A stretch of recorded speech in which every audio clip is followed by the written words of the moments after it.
ప్రియమైన దేవుని బిడ్డలారా, యేసు ప్రభు వారు చెప్పిన నిన్ను వలె నీ పొరుగు వారిని ప్రేమింపవలను అనే ఆజ్ఞ ప్రకారముగా అనేక మంది క్రైస్తవ మిషనరీలు మన భారతదేశానికి వచ్చి క్రీస్తు ప్రేమను చూపుతూ వారి సొంత కష్టార్జితముల ద్వారా అనేకమైన వాటిని మన దేశంలో స్థాపించారు, నిర్మించారు.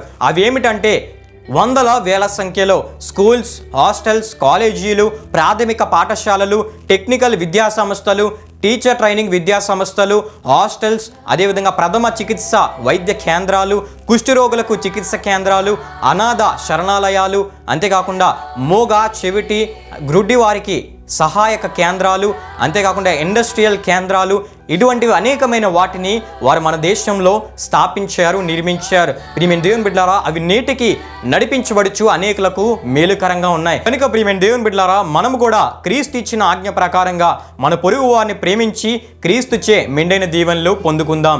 ఆమేన్.